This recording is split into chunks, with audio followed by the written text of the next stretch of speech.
ध्येयं सदा परिभवग्लम्भीष्टदोहम् तीर्थास्पदं शिवविरञ्चिनुतं शरण्यं प्रत्यार्तिहं प्रणतपाल भवाब्धिपोतं वन्दे महापुरुष ते चरणारविन्दं वन्दे महापुरुष ते चरणारविन्दम।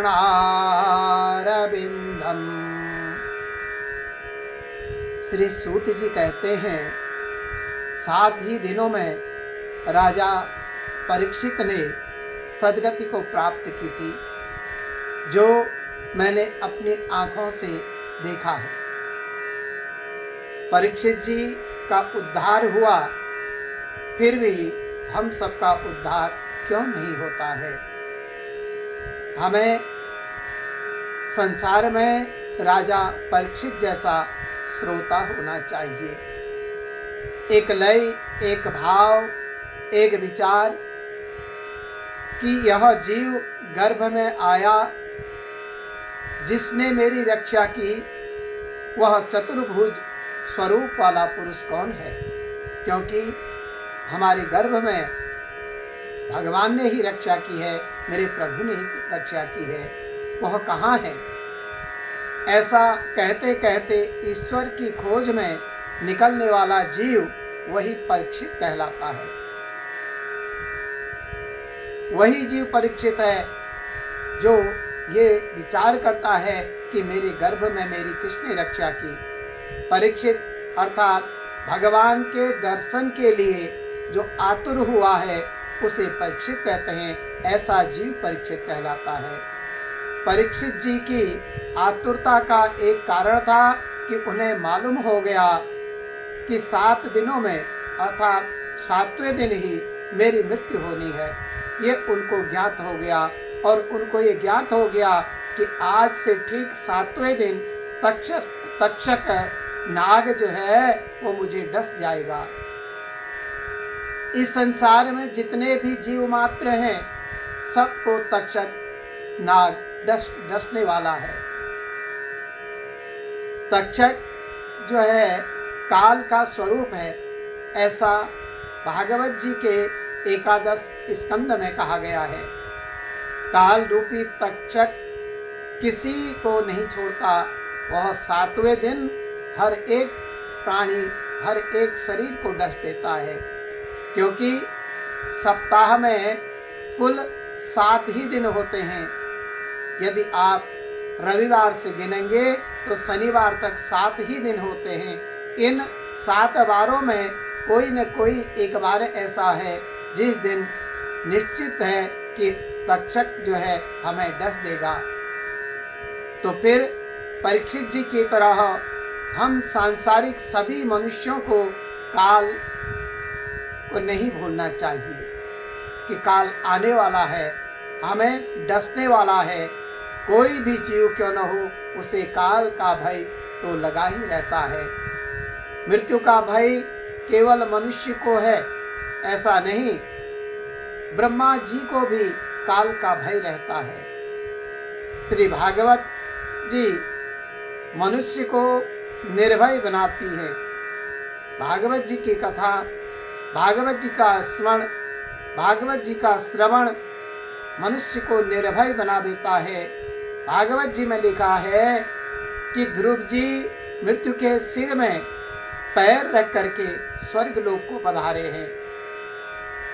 परीक्षित राजा जब भागवत पूर्ण होता है, भागवत की पूर्णता पर कहते हैं कि मुझे अब काल का कोई भय नहीं रह गया है, मुझे काल से कोई डर अब नहीं लगता है। भागवत सुनकर के परमात्मा के साथ प्रेम करने पर उसे काल का भय नहीं होता है। जो लोग भागवत का आश्रय लेते हैं वो निर्भय हो जाते हैं। और ये भागवत जी हम सांसारिक सभी मनुष्यों को इस मृत्यु रूपी भय से निर्भय करने के एकमात्र साधन है। यही साधन है कि हम मृत्यु से निर्भय हो जाते हैं। सांसारिक लोग मृत्यु को अमंगल मानते हैं, परंतु यह मृत्यु अमंगल नहीं। मृत्यु का तात्पर्य काल, काल का तात्पर्य है जो परमात्मा का सेवक है। अतः मंगल भी है क्योंकि भगवान का सेवक है। ठाकुर जी को लगता है कि मेरा बालक अब योग्य हो गया है, तो मेरे ठाकुर मृत्यु को आदेश देते हैं कि उस जीव को पकड़ करके लाओ। ऐसा मेरे भगवान आदेश करते हैं जिसे पाप करने का विचार भी नहीं है। अर्थात जो इस संसार में जो मनुष्य आता है उसकी मृत्यु मंगलमय होती है। अर्थात जिसके हृदय में पाप का कोई विचार नहीं है उसकी मृत्यु मंगलमय हो जाती है। ऐसा भागवत जी का आदेश है। जीवन में मृत्यु मनुष्य का सच्चा भय नहीं रखता। अर्थात हम अपने जीवन में मृत्यु को मानते ही नहीं हैं, स्मरण ही नहीं करते हैं। यदि मृत्यु का स्मरण रखते हुए संसार में मनुष्य कर्म करे तो उसे भय कभी नहीं रहेगा। उसी से उसका जीवन बिगड़ता है कि उसे भय नहीं रहता है। वो कभी ये नहीं सोचता है कि मेरा मरण निश्चित है। अंत काल में मनुष्य को जो घबराहट होती है, जो छटपटाहट होती है, वह काल के डर से नहीं अपितु अपने द्वारा किए गए पाप कर्मों की उसे याद आती है। और पाप करते समय तो मनुष्य डरता नहीं है। डरता है तब जबकि उन पापों की सजा को भुगतने का समय आता है, तब उसे भय लगता है। इसलिए धर्मशास्त्र कहते हैं पुण्य करने में बहुत कष्ट होता है, लेकिन पुण्य का फल प्राप्त होने में बहुत आनंद आता है। पाप करने में आनंद आता है, लेकिन पाप का फल जब प्राप्त होता है तो अनेक प्रकार के कष्ट इस जीव को होते हैं। वह डरता तब है जब पापों की सजा भुगतने का समय आता है। व्यवहार में लोग एक दूसरे का भय रखते हैं। मुनीम सेठ का भय रखता है और कर्मचारी अधिकारियों का भय रखते हैं, जबकि मनुष्य किसी भी दिन ईश्वर का, परमात्मा का भय नहीं रखता है। इस संसार में जब हम परमात्मा का भय नहीं रखते हैं तो समझ लीजिए कि ये जीवन बहुत कष्टमय है। और मानस में तुलसी बाबा कहते हैं, बड़े भाग पा ये सतसंगा, बिनु प्रयास हो ही भवभंगा। बड़े भाग पाइए सतसंगा, बिनु प्रयास हो ही भवभंगा। यदि हम प्रभु की ये दिव्य कथा लीला का अमृत पान करते हैं, रसपान करते हैं, भागवत जी का रसपान करते हैं, इस सत्संग से हमारे सारे भयों का नाश होते हुए और हम भवसागर से पार हो जाते हैं। भगवान भोलेनाथ जी माता उमा से कहते हैं, उमा कहूँ मैं अनुभव अपना, सत हरि भजन जगत सब सपना। उमा कहूँ मैं अनुभव अपना, सत हरि भजन जगत सब सपना। केवल जगत में हरि का भजन ही सत्य है। अंत संसार का ये संसार सत्य है ही नहीं। ये भाव हमको भागवत जी से प्रकट होता है। भागवत जी मनुष्य को निर्भय बनाती हैं। श्री भागवत का आश्रय लेने से निर्भयता प्राप्त होती है। मैं अपने प्रभु कृष्ण का अंश हूँ, मैं भगवान का हूँ, भगवान मेरे हैं, ऐसा भाव आ जाए। जब कुछ पैसे जेब में आ जाते हैं तो मनुष्य को हिम्मत आ जाती है। तो जब हम सभी सांसारिक लोग परमात्मा को अपने पास रखते हैं कि मेरे भगवान मेरे पास हैं, तो समझ लीजिए कि हम अपने प्रभु को अपने साथ लेकर के चारों तरफ फिरते हैं, चलते फिरते दौड़ते भागते उठते बैठते, सर्वत्र हमारे भगवान हमारे साथ हैं, तो हम निर्भय बन जाएंगे। इसमें कोई बड़ा आश्चर्य है ही नहीं, क्योंकि भय बिना प्रभु में प्रीति हो ही नहीं सकती है। काल का भय रखना चाहिए। काल के मृत्यु के भय से प्रभु की प्राप्ति हो जाती है। अतः काल की, पाप की, धर्म की भांति रखो, अर्थात काल का ध्यान रखो और पाप से दूर रखो और धर्म से प्रीति रखो, भीति रखो, धर्म के नजदीक रहो। मनुष्य यदि सदा काल का भय रखे तो उसे पाप होगा ही नहीं, वह कभी पूरा कर्म कर ही नहीं सकता है। निर्भय होना है तो सर्वप्रथम हम समस्त सांसारिक मनुष्यों को पाप छोड़ना पड़ेगा। श्रीमद् भागवत जी की जो कथा है वह हमें निर्भय बनाती है। मनुष्य को और किसी से भय चाहे न लगता हो, लेकिन काल का भय तो सबको ही लगता है, मृत्यु का भय तो सबको ही लगता है। काम का नाश करके भक्ति और प्रेममय जीवन जो जीता है वह काल पर विजय प्राप्त कर लेता है। अर्थात काम का है तात्पर्य है कामनाओं से, हमारी इच्छाओं से, हमारे मन के विचारों से। तो इन कामों का नाश करके भक्ति और प्रेममय जीवन जो व्यतीत करता है, नित्य परमात्मा के नामों का जप तप भजन इत्यादि करता है, तो वह व्यक्ति कभी भी काल की मार खाता ही नहीं है। और परमात्मा से जब प्रेम हो जाता है तो जिस प्रकार से ध्रुव जी ने मृत्यु के सिर पर अपना पैर रख करके वैकुंठ धाम गए, काल ही तक्षक नाग का रूप है, वही तक्षक है, वही सर्प है।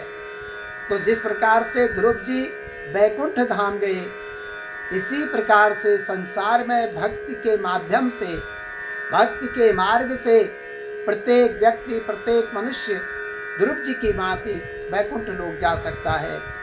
अतः इसी जन्म में ही इस काल पर मनुष्य को विजय प्राप्त करनी चाहिए, क्योंकि ये जो तक्षक है ये किसी को छोड़ने वाला है ही नहीं।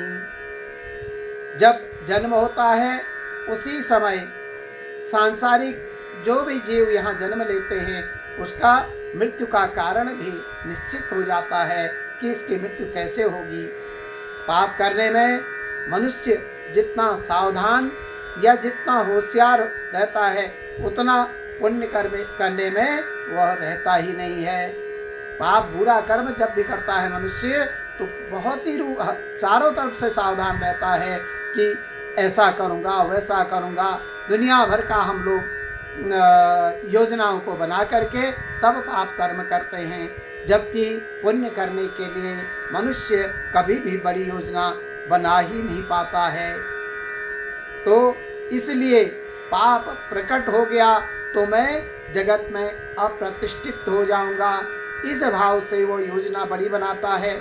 ऐसा सोच करके पाप को एकाग्र चित्त हो करके हम सांसारिक मनुष्य करते हैं। इसी कारण अंत काल में उसे पाप की याद आती है और उसी से अंतकाल में हम सांसारिक मनुष्यों का जी घबराने लगता है।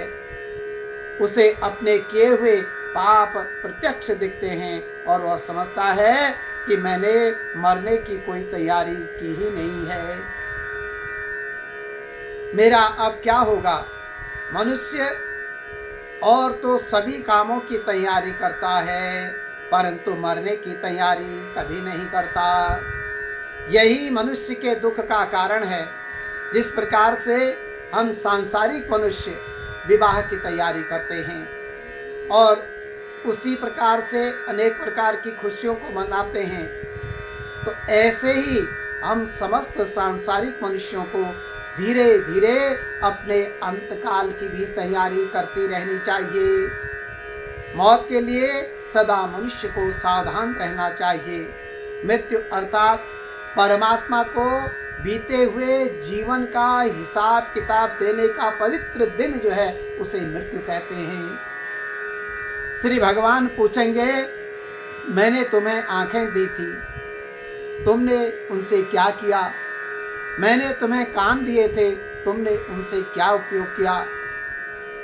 तुम्हें मन और तन दिए थे, तो तुमने उसका क्या किया? इस हिसाब किताब में जो गड़बड़ होगी तो घबराहट अवश्य में होगी, क्योंकि परमात्मा ने हमको कान दिए हैं, आंख दिए हैं, मुख दिया है, वाणी दी है। तो ये सब हरि दर्शन के लिए दिए हैं कि कानों से प्रभु की कथा सुने, आंखों से सदग्रंथों को पढ़ें, जीवा से भगवान के नाम का जप करें। जबकि साधारण इनकम टैक्स ऑफिसर को हिसाब किताब देना हो तो मनुष्य को बहुत घबराहट होती है कि कैसे हम उनको हिसाब किताब देंगे। 10 जगह हम लोग पूछते हैं और वह तो ठाकुर जी की प्रार्थना करता है कि हे प्रभु, मैंने तो अलग अलग बही बना रखी है, परंतु तुम मेरा ध्यान रखना। 1 वर्ष के हिसाब किताब देने में हम सांसारिक मनुष्यों को इतनी बड़ी घबराहट हो जाती है महाराज, तो फिर जब सारे जीवन का हिसाब किताब देना हो तो उस समय ये जीव की क्या दशा होगी। प्रभु ने हमें जो दिया है उसका हिसाब किताब तो देना ही पड़ेगा। यदि सांसारिक हम सभी मनुष्यों को मृत्यु को उज्जवल करना हो तो प्रतिक्षण उजागर करो कि हमसे पाप न हो, सजग रहो और आंखों का सदुपयोग करो। धन जो हमें प्राप्त हुआ है, इस धन का सदुपयोग करो। इस धन के द्वारा प्रभु की सेवा करो, संत सेवा करो और आवश्यकता वाले व्यक्ति को भोजन कराओ, वस्त्र करो, दो। वाणी का सदुपयोग करो तो मृत्यु उज्जवल अवश्य होगी, क्योंकि परमात्मा की दिव्य धरोहर है महाराज। जिस दिन हम माता के गर्भ से जन्म लेते हैं उस दिन बिना कोई वस्तु के हम संसार में आते हैं। मेरे प्रभु की कृपा है कि हमें सुंदर वस्त्र भी मिले, भोजन भी मिला, सुंदर दिव्य रहने के लिए मकान अट्टालिकाएं भी मिली, सुंदर सोने के लिए सैया भी प्राप्त हुई। ये तो प्रभु की ही कृपा है।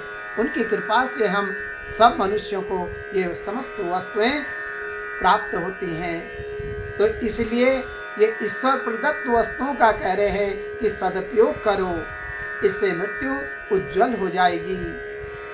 प्रतिक्षण जो ईश्वर का स्मरण करता है उसी की मृत्यु सुधरती है। श्रीमद् भागवत मृत्यु सुधारती है। रोज शमशान नहीं जाना है, वहां जाने की जरूरत नहीं है, परंतु शमशान को रोज याद करने की जरूरत है। श्री शंकर शमशान में विराजते हैं, वे ज्ञान के देवता होने से शमशान में विराजते हैं। शमशान तो ज्ञान की भूमि है। शमशान का तात्पर्य है जहाँ पर समभाव आ जाए, वही शमशान है। अतः ज्ञान प्रकट होता है, इसलिए शमशान ज्ञान की भूमि है। जहाँ समभाव जागे उसका नाम शमशान है।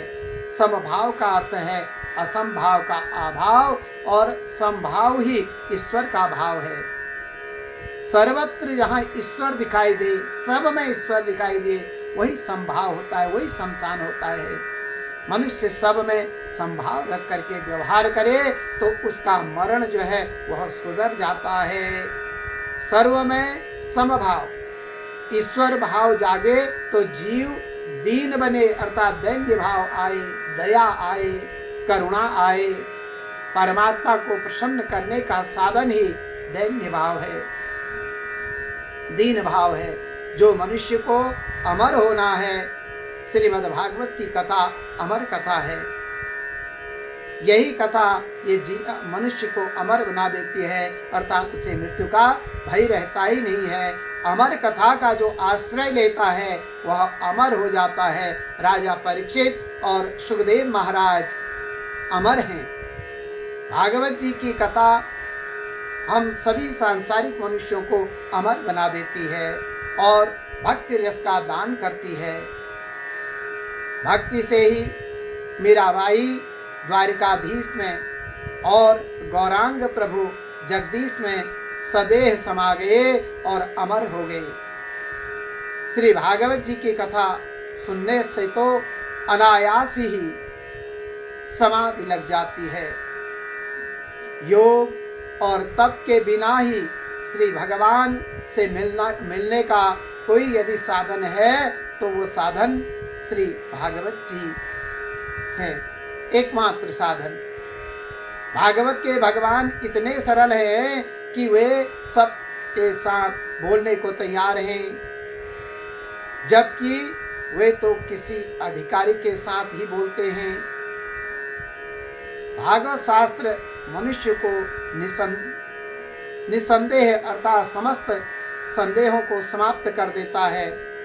इस कथा में सब कुछ प्राप्त हो जाता है। बुद्धि का परिपाक, ज्ञान का परिपाक, जीवन का परिपाक आदि हो जाने से भगवान व्यास जी ने इस ग्रंथ की रचना की है।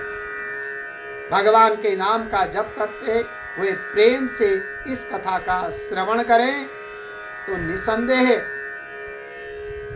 अर्थात जीवन में जितने संदेह हैं उन संदेहों का शरण हो जाता है, समाप्त हो जाते हैं। श्रीमद् भागवत जी नारायण स्वरूप हैं। भागवत जी ही परिपूर्ण है। इनके श्रवण से आस्तिक को मार्गदर्शन मिलेगा और नास्तिक का होगा, जो नास्तिक होगा वह व्यक्ति श्री भागवत जी की कथा सुनने के बाद और भागवत का आश्रय लेने के बाद वह नास्तिक से आस्तिक बन जाता है। ये भागवत जी की कथा का फल है। सुखदेव जैसे आत्माराम मुनि जो मां के गर्भ से आते ही संसार छोड़ करके वन की ओर को जाने लगे, ऐसे आत्माराम मुनि ने सर्वस्व छोड़ा, परंतु वे भी इस कथा को नहीं छोड़ पाए। सुखदेव महाराज भी इस कथा को नहीं छोड़ पाए। महाराज आत्माराम कोटि के महात्मा भी इस कृष्ण रस में मस्त बने, इस कृष्ण कथा में वो मस्त हो गए, पागल बने हैं। सिद्ध आस्तिक नास्तिक पामर प्रत्येक को यह कथा जीवन का दान करती है, प्रत्येक का कल्याण करती है। व्यवहार का ज्ञान भी भागवत जी से ही आएगा। भागवत में ज्ञान योग, कर्म योग, समाज धर्म, स्त्री धर्म, आपद धर्म, राजनीति आदि का ज्ञान संपूर्ण रूप से भरा हुआ है। यह एक ऐसा शास्त्र है कि जिसके श्रवण और मनन करने पर कुछ जानने जैसा इस संसार में बाकी रह ही नहीं जाता है। साधक को साधन मार्ग में कैसे कैसे संशय आते हैं, इन सब संशयों का और समस्त विषयों का समापन भागवत जी की रस को लेने के उपरांत मनुष्य को प्राप्त हो जाता है। इन सब का विचार करके भगवान वेद व्यास जी ने इस कथा की रचना की है। व्यास जी मानते हैं कि जो कुछ मैंने इस भागवत में, जो कुछ मेरे इस भागवत में नहीं है वह जगत के अन्यत्र किसी ग्रंथों में है ही नहीं। जो भागवत में है केवल वही अन्यत्र सर्वत्र है जो भागवत में है। यदि हास्ति तदन्यत्र यन्नेहास्ति न कुत्रचित। जो भागवत जी में नहीं है वो कहीं है ही नहीं, और जो भागवत जी में है वही सर्वत्र है। यही भागवत शास्त्र परिपूर्ण नारायण का स्वरूप है, अतिशय दिव्य है। तो इसलिए हम समस्त सांसारिक मनुष्यों को भागवत जी की कथा का श्रवण करना चाहिए, भागवत जी की कथा का रसपान करना चाहिए, और भागवत जी की कथा का श्रवण करके अंत में हम देहवान को भूल करके मृत्यु के समय निसंदेह अपने परमात्मा, अपने प्रभु का आश्रय लेकर के शरीर छोड़ करके अपने प्रभु को प्राप्त हो सकते हैं। ये मेरे भागवत जी की कथा, ये मेरे भागवत जी के श्रवण का फल है। इसलिए हम समस्त सांसारिक मनुष्यों को जहाँ पर भी मिले, जितने भी मिले, प्रभु की कथा का श्रवण करना चाहिए, उसका रस लेना चाहिए। इसी रस से ये जीवन जो है वो अमरत्व को प्राप्त हो जाता है। हम मरण के भय से मुक्त हो जाते हैं, और फिर वह जीव पुनरपि जन्मं पुनरपि मरणं पुनरपि जननी जठरे शयनम, अर्थात बार बार जन्म, बार बार मृत्यु और बार बार माँ के गर्भ में सोने के इस भाव से ही मुक्त हो जाता है। अर्थात वैकुंठ लोक मेरे प्रभु के दिव्य चरणों का आश्रित बन जाता है। यही भागवत जी का फल है। तो इसलिए हम समस्त सांसारिक मनुष्यों को नित्य निरंतर भागवत जी की कथा का श्रवण, उनका रसपान करना चाहिए, ताकि जीव और ईश्वर का मिलन हो जाए। गोविंदाय नमो नमः, नारायणाय नमो नमः, केशवाय नमो नमः।